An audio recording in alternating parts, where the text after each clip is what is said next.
ಬಾಗಲಕೋಟೆ ಜಿಲ್ಲೆಯ ಜಮಖಂಡಿ ತಾಲೂಕಿನ ಆಲಬಾಳ ಗ್ರಾಮದ ಸರಕಾರಿ ಹಿರಿಯ ಪ್ರಾಥಮಿಕ ಶಾಲಾ ಮಕ್ಕಳು ಕೊಳಚೆ ನೀರಲ್ಲಿ ತಟ್ಟೆ ತೊಳೆದಿರುವ ಫೋಟೋಗಳು ಸಾಮಾಜಿಕ ಜಾಲತಾಣದಲ್ಲಿ ವೈರಲ್ ಹಾಗೂ ಮಾಧ್ಯಮಗಳಲ್ಲಿ ಸುದ್ದಿಗಳು ಕೂಡ ಬಿತ್ತರಿಸಲಾಗಿತ್ತು.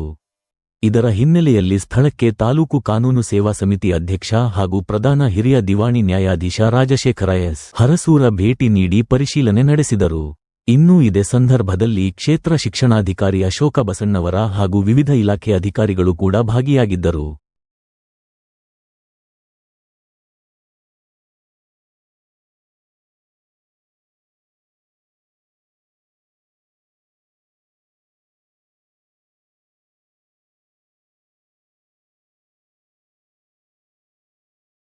ಇಲ್ಲಿ ಬೇರೆ ಊರಿಂದ ಎಷ್ಟು ಬರ್ತೀರಾ ನೀವು? ಇದೇ ಊರಿನವರೆಲ್ಲ ಇಲ್ಲಿ ಬೇರೆ ಊರವ್ರು ಯಾರು ಬರ್ತಿದ್ರು? ಕಂಕನವಾಡಿಯವ್ರು ಯಾರು ಬರ್ತಾರೆ? ಕೈ ಎತ್ತು.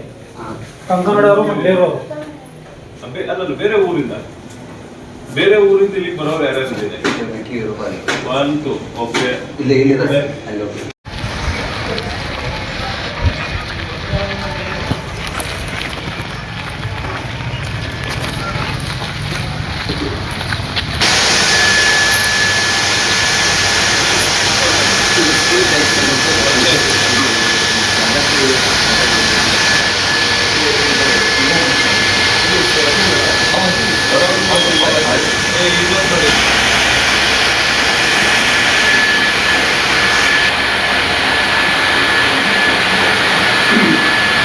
ಸ್ವಲ್ಪ ಬಸ್ಸೆಲ್ಲ ಇರೋದ್ರಿಂದ ಮಕ್ಕಳು ಯಾರು ಬರಬಾರ್ದು.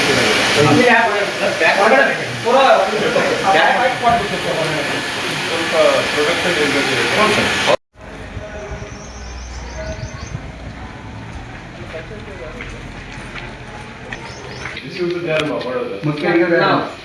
ನೋಡಮ್ಮ, ನಿಮ್ ಮಕ್ಳು ಹೇಗೆ ಅಡಿಗೆ ಮಾಡಾಕ್ತೀರ ಹಂಗೆ ನಿಮ್ ಮಕ್ಕಳನ್ನ ತಿಳ್ಕೊಂಡೇ ಮಾಡ್ಬೇಕು. ಅಷ್ಟೇ ಸ್ವಚ್ಛಂದವಾಗಿ ಇದಾಗಿ ಮಕ್ಕಳಿಗೆ ಊಟ ಮಾಡಿಸ್ಬೇಕು. ಅವ್ರಿಗೆ ಮೊದಲು ಸ್ವಚ್ಛತೆ ಕಡೆ ಗಮನ ಇರಲಿ. ಅರ್ಥ ಆಯ್ತಲ್ಲ? ತುಂಬಾ ಸ್ವಚ್ಛವಾಗಿ ಇಟ್ಕೋಬೇಕು. ನಿಮ್ ಮನೆ ಹೇಗೆ ಇಟ್ಕೊಂಡಿರ್ತೀರೋ ಅಷ್ಟೇ ಸ್ವಚ್ಛವಾಗಿ ಇಲ್ಲೂ ಇಡ್ಬೇಕು. ಎಲ್ಲ ಬೇರೆಯವ್ರ ಮಕ್ಕಳು ನಮ್ಮ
ಹೋಗ್ಲಿ